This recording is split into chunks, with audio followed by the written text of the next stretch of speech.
नमस्कार, मैं Sumant. Welcome to prep IAS daily target. तारीख है आज 13 दिसंबर। आज हम पढ़ेंगे क्लास 11th की फिजिकल ज्योग्राफी।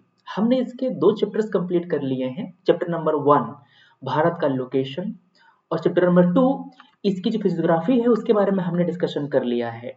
मतलब कि हिमालय माउंटेन के बारे में, भारत के प्लेन, पठार, जो कोस्टल एरियाज हमारे हैं, हमारे आइलैंड के बारे में हमने डिस्कशन कर लिया है इस चैप्टर में। तो चैप्टर नंबर 1 एंड 2 दोनों हो चुका है। आज हम बातें करेंगे चैप्टर नंबर 3 की।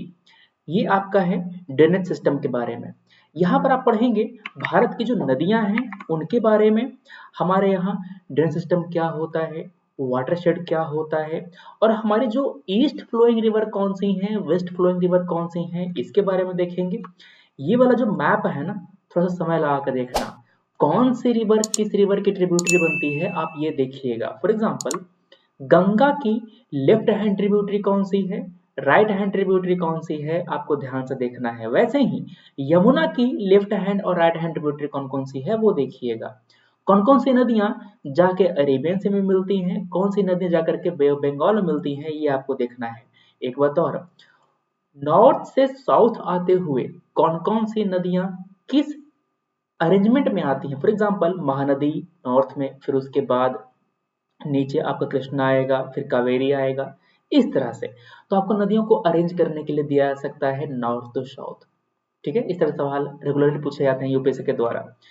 तो यहाँ पर ये पढ़ने के बाद आप जब आगे बढ़ेंगे तो आपको मिलेगा हमारे सिस्टम्स, ड्रेनेज सिस्टम भारत के। हिमालयन ड्रेनेज, इसका एवोल्यूशन कैसे हुआ, इसमें जो इंडस सिस्टम है उसके बारे में पढ़ेंगे। गंगा का सिस्टम, ब्रह्मपुत्र का सिस्टम, इसमें कौन कौन सी नदियां हैं।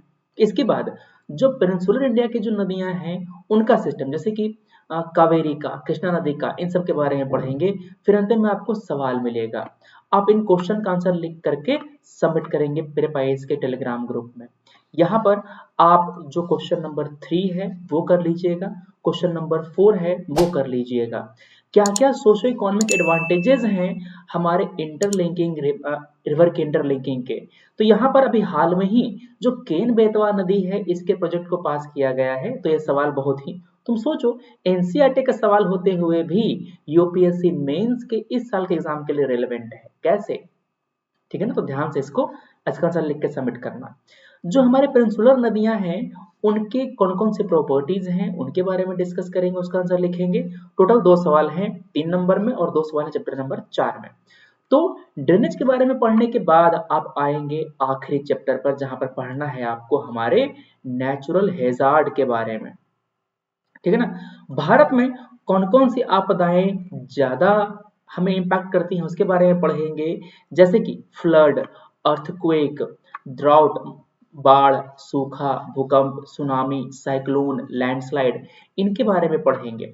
भारत के किन किन एरिया को प्रभावित करता है और इनके कारक क्या क्या, इनके फैक्टर क्या क्या हैं, कौन कौन से फैक्टर रिस्पॉन्सिबल हैं अर्थक्वेक के पीछे, साइक्लोन के पीछे, ट्रॉपिकल साइक्लोन, सुनामी, आप इनके बारे में पढ़ेंगे। तो जीएस 3 में एक टॉपिक पढ़ना है आपको, डिजास्टर मैनेजमेंट। इसमें 2 बातें पढ़नी है। पहला है आपका डिजास्टर, आपदा क्या है, मतलब कि लैंडस्लाइड, फ्लड, इन सब के बारे में, और इनका मैनेजमेंट कैसे किया जाता है। मतलब हमारे यहाँ जो डिजास्टर मैनेजमेंट एक्ट है ना, आपको इसके बारे में पढ़ना है, पूरा फ्रेमवर्क पढ़ना है। तो इसको मैं कवर कराऊंगा आपको बाद में। पहले आप ये जो आपदा है इसके बारे में पढ़ लेंगे इस चैप्टर से और इसका सवाल सॉल्व करेंगे।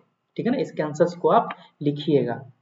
ठीक है, यहाँ पर भी सेम क्वेश्चन नंबर 2 में 5 सवाल हैं छोटे छोटे से, क्वेश्चन नंबर 3 में 125 वर्ड के 3 सवाल हैं।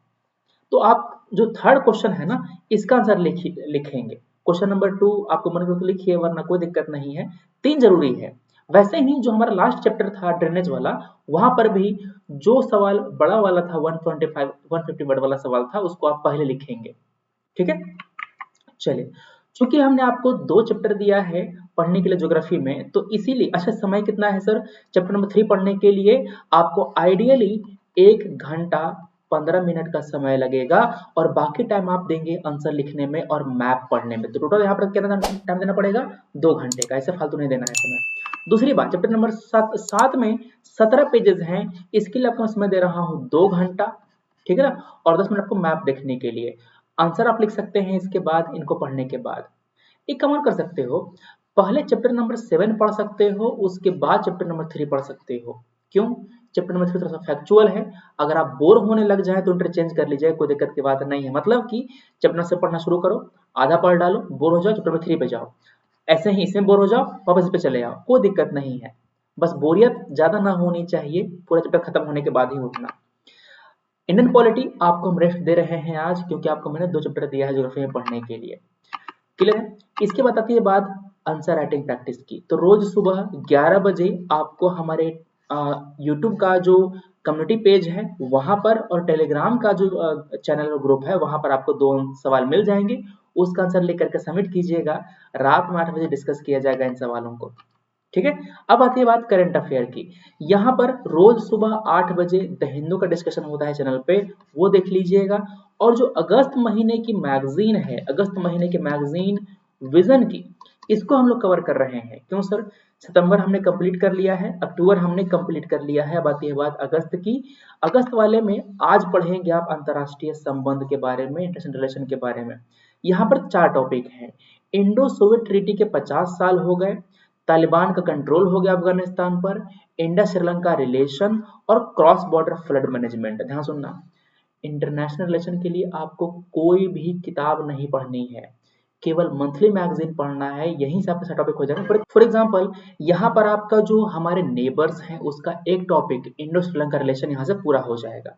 ठीक है, तो क्वेश्चन नंबर जो टॉपिक नंबर 2 है 2.1 2 3 4 ये आप पूरा कर लेंगे। अब आती है बात ऑप्शनल की। आज अगर समय मिल पाए इसको कीजिएगा, समय ना मिल पाए कोई दिक्कत की बात नहीं है। मेरी प्रायोरिटी क्या है? ज्योग्राफी की और करंट अफेयर की। ठीक है, ये बातें हो गई हमारी आज की। हम मिलते हैं अपने अगले वीडियो में कल। Thanks for watching, take care, Jai Hind.